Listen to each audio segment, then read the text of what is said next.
Welcome, everyone. In this video, we're going to talk through the metagame of the Vibes Championships of the Americas. This tournament took place this past weekend in Hartford, Connecticut at SCGCon. This tournament was the biggest Vibes tournament to date, with the top 10 players qualifying for the World Championships. Before we get started, I want to talk a little bit about the difference between ladder and tournament decks, just so that you can keep that in mind when you're trying to apply some of the deck lists and logic that was seen here. So the first thing is the objective function of the ladder and a tournament is slightly different, right? Because in a tournament, it's all about win rate, right? To do well in the tournament, you just need to have the highest win rate. However, on ladder, there's a combination of an element of playing a lot of games and having a high win rate. So, for example, let's think about the situation of a deck where you have this one deck that's really complicated to play, let's say BizBunk, that can take sometimes up to 45 minutes a game. Then, on the other hand, you have this simple, fast deck, maybe something like Green Aggro, which has maybe much shorter games, like 15 minutes. So if you're able to achieve a win rate of 75% with BizBunk, but with Green Aggro, maybe you're only able to hit 70%, you still might end up doing better in a ladder based system with the Green Aggro deck because you get 3 times as many games in. It really depends on how the ranking function works in ladder. So there's definitely a bit of a balance there between game time and complexity of the deck. Because also in the ladder, right? Just if you, it's not just about win rate, because otherwise somebody would just play like 10 games, get a really high win rate, and then camp at the top of the leaderboard. The other thing to keep in mind is the way Vibes is implemented right now on the online client. There's this whole element of the kind of how the timer works. So, for example, with a BizBunk deck, getting in the complicated turns can be very difficult because you have a very short amount of time. But in a paper tournament, right, the timer is much more flexible. Even though there is this concept of a time limit overall for the game, right? If you need additional time on one turn, you can take it. And so there's not really this pressure to get all your actions in one turn. Also, in BizBunk, for example, the card What is really nice because it resets your timer in the online client, whereas that concept is completely irrelevant for the in-person game. So these type of differences could matter both for card choice, like how many What do you play in BizBunk, but they also could also matter for um, which deck to bring because right the maximizing win rate versus maximizing a combination of win rate and number of wins. Also, before we jump in, I just want to say this was an absolute amazing weekend for me. I loved meeting all of you. It was super fun to hang out with everyone and to kind of just learn much more about who the people are that we interact with on a daily basis in Discord. Also, the OCAP Games team, I think, did an amazing job running the tournament. Everything went smoothly. And yeah, they were also super engaged and very helpful across the board. There was one minor hiccup with how the deck list submission worked. So, as I go through the rest of this video and talk about deck lists, there's some errors in some of these deck lists. If that happens, I apologize. Please let me know in the comments and I'll address that later. The way this rest of this video is going to go is I've basically divided the metagame into 3 tiers. So, right in the tournament, there were 9 rounds of Swiss. And so, what we're doing is there were 3 people who had an 8+ win record. There were 10 people who had a 7+ win record, and there were 26 people that had a 6+ win record. So I'm going to group these groups into these 3 buckets. And what we're going to do is we're going to first look at the distribution of decks across each of those buckets. And then I'm going to pull out some of the deck lists which I thought were the most innovative or interesting. And we'll talk about those in a little more detail. So at the very top, we basically had 3 decks, of which one of them was a Yum Yum deck and 2 of them were a BizBunk deck. This is not surprising to me because I thought going into this tournament, BizBunk was going to be the best deck in the tournament. And so, yeah, I think this is kind of what I was expecting from the BizBunk side. Yum Yum, this was definitely a little bit surprising to me, but I do think Yum Yum is one of those really high skill cap decks where you can do really well if you know exactly what you're doing and playing the matchups right. Now, we're going to look at all 3 of these decks just because I think they deserve attention because they did the best. So this is the first BizBunk list, and what we can see here is this is basically the standard hyper cycle BizBunk list. We're basically running the 8 rods, so 4 got 'em and 4 not a rod anymore, and 4 copies of What, and we also only have 2 adventure squads for removal. This is the deck that was running rampant at the end of season 0, and I think it's very powerful because it's just like when it hits, it can just go super fast and super hard. It's also playing basically 2 popcorn penguins in the tech slot to kind of deal with with the yellow decks, as well as the BizBunk mirror.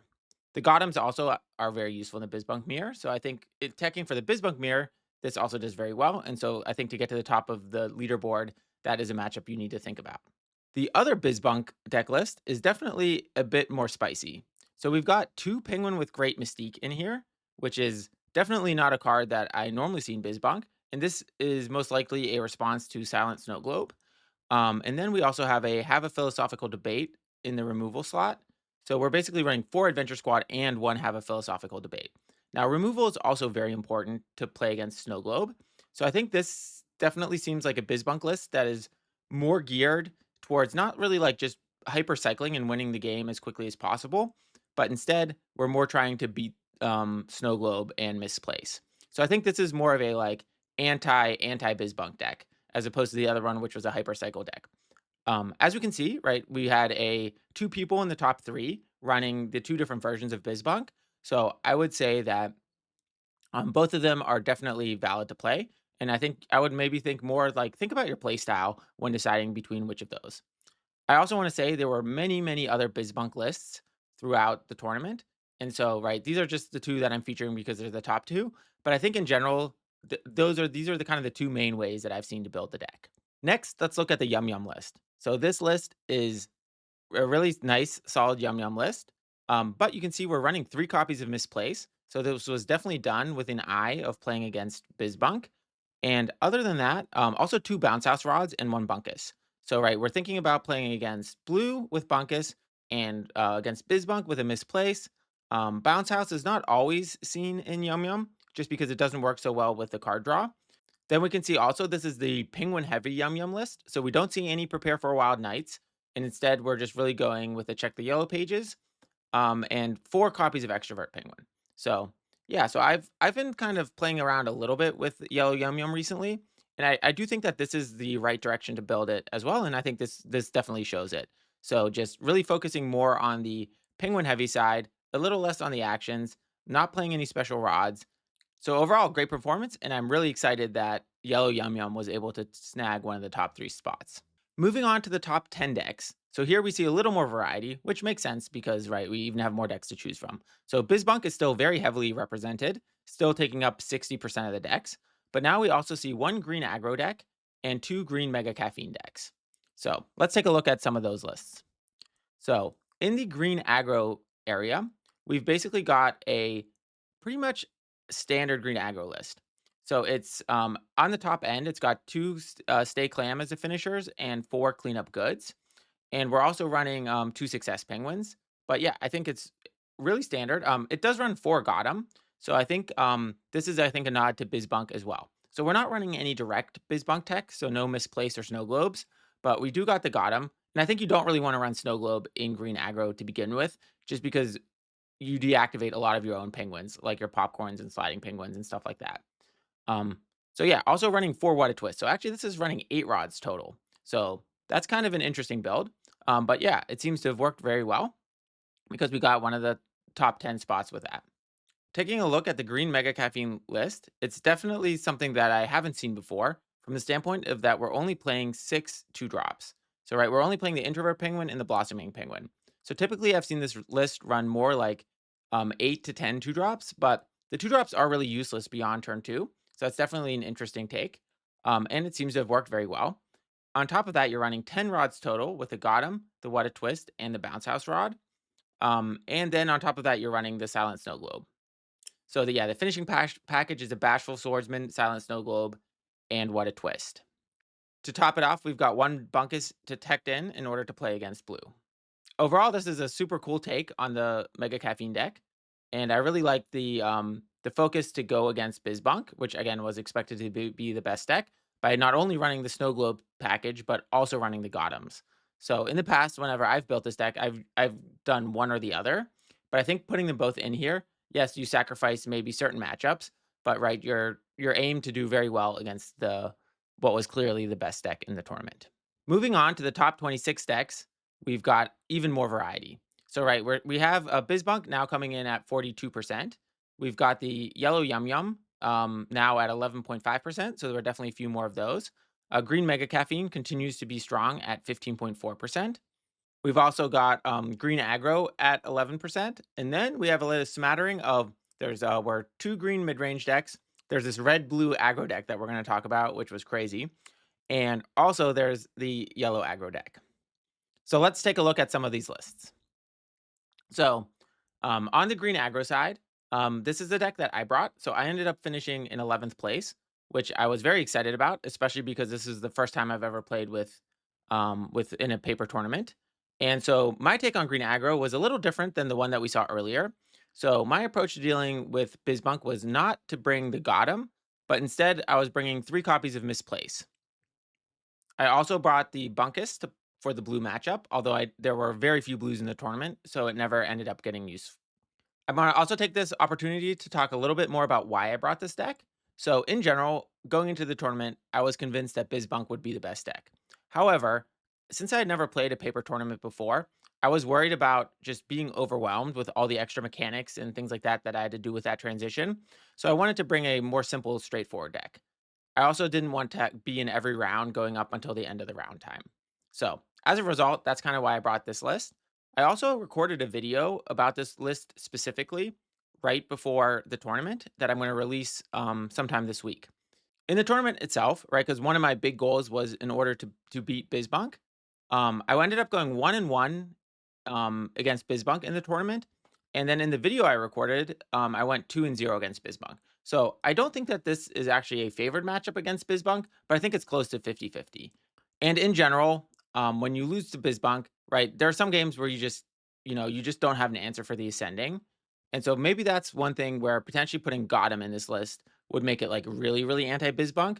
But I was concerned about because, right, I thought the top of the leaderboard would be full of BizBunk. If I just went full anti-BizBunk, I might not even make it to the top because then you would end up losing to green decks and yellow decks and things like that.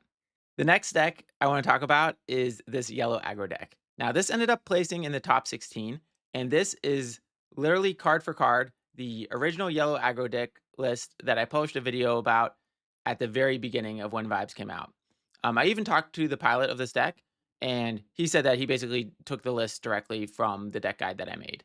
So, this list shows you that you can do well right now in Vibes without spending a lot of money. There are only 4 rare cards in here, which are the Penguin, who might bring a +1. On top of that, that card is available in the yellow starter deck, so it is very easy to get. So other than that, this is all commons and uncommons. This deck is not even playing any Gothams. So I think it's super amazing that this deck did well. And I've always kind of felt that this deck, while I don't think it's the strongest deck, I think in the current metagame, it should be pretty strong.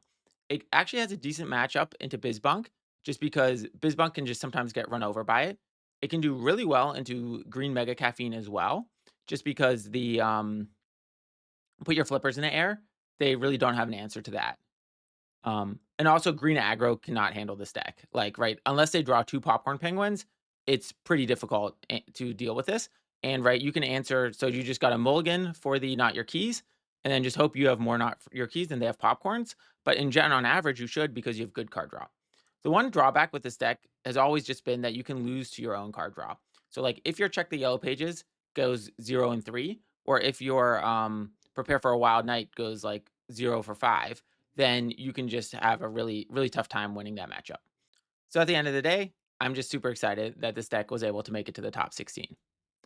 Now let's talk about my favorite list in the entire tournament. So this is Doc Camel's, I'm calling it red blue aggro. I don't even know what to call it because it's this deck that there have been variations of this on the ladder, but what makes this deck so interesting is that we're basically playing both spells from red and blue. And so we're playing Keep Digging and Spring a Leak at the blue top end, and then we're playing Hit the High Note as a red spell.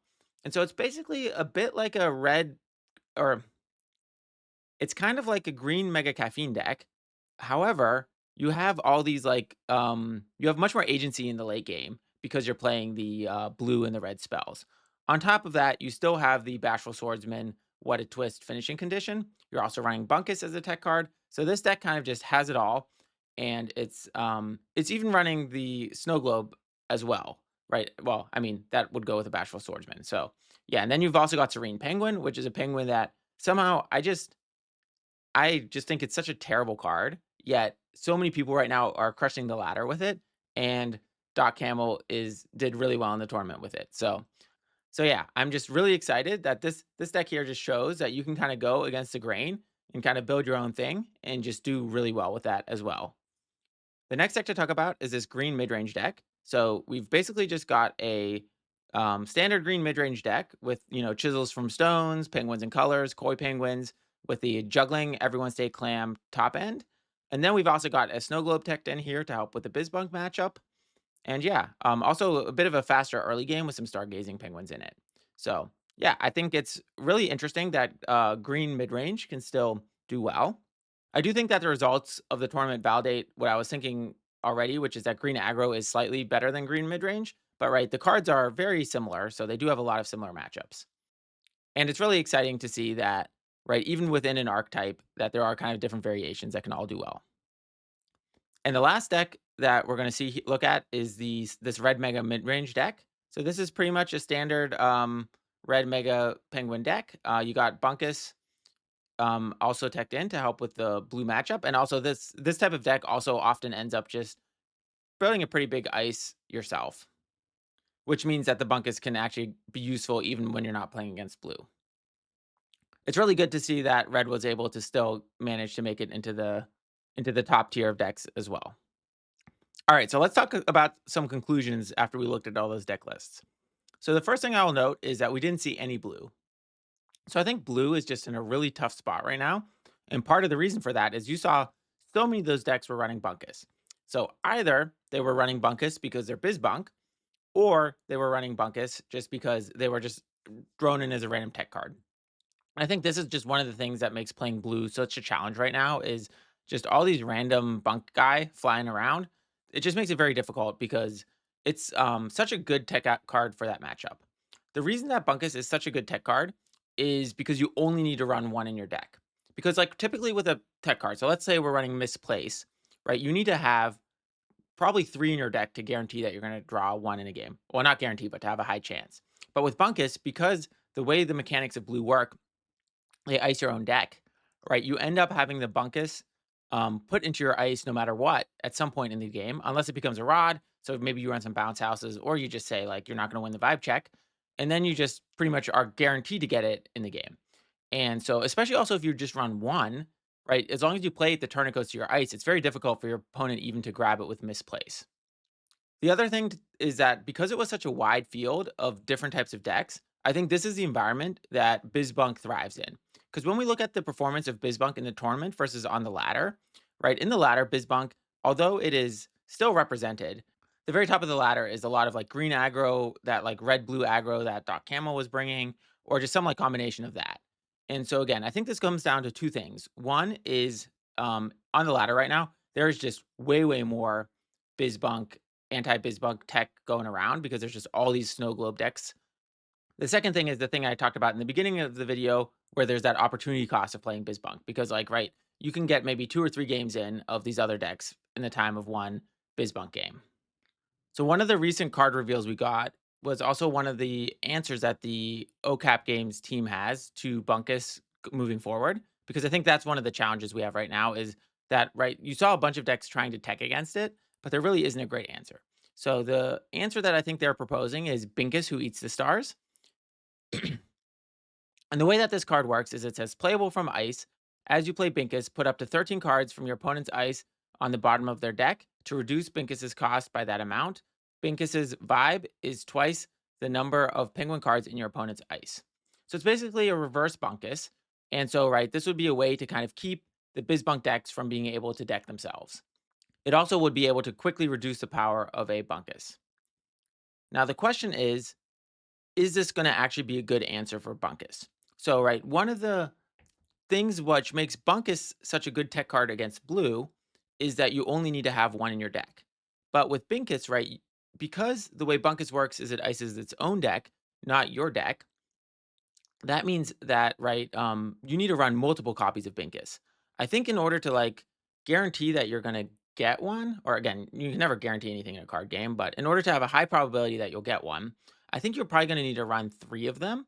Now, that being said, if you have 3 of them, you should be able to like if you get at least one, I think this will be very strong against BizBunk, right? Because right, you'll play Binkus and then they'll either remove it and then you can just keep playing it. So right, they're gonna have to start playing like Misplace. So they'd have to like use Adventure Squad to ice your Binkus and then play Misplace or something like that. So that's gonna and the Bunkus list is not a list that has a lot of tech slots in it. So if they're having to tech extra tech slots in order to deal with Binkus, it might make that card more. It might make that deck unplayable. So the question then is like, is a tech card good enough if you're going to have to devote 3 to 4 slots in your deck to it, or let's say 2 to 3, and I think the answer is yes. So I do think that if Bunkus continues to be this like really powerful meta deck, then there will be a lot of people playing Binkus, and so I do have a lot of hopes that this will keep Bunkus in check. But I just want to just call out that this is not as good of a tech card as Bunkus is against Blue, just because of how the mechanics of the deck win conditions work. All right, so that's the end of this video. Before we sign off, I just want to say a big thank you again to, first of all, to the OCAP Games team. This tournament was so much fun, and it was just really great to be able to meet everyone as well. I also just want to say I just really, really appreciate all the support that I got from the community at the event. Like the number of times that people came up to me and told me that I was able to help them prepare for the tournament or play well, or even in the case of that yellow aggro deck, really help them, secure a top 16 spot. That just, that really encourages me and gives me motivation to keep going. So thank you again to everyone, both team and community. And yeah, I'm really excited for the next chapter of Vibes in general. All right, so thanks everyone for watching. Don't forget to like and subscribe, and I'll catch you next time.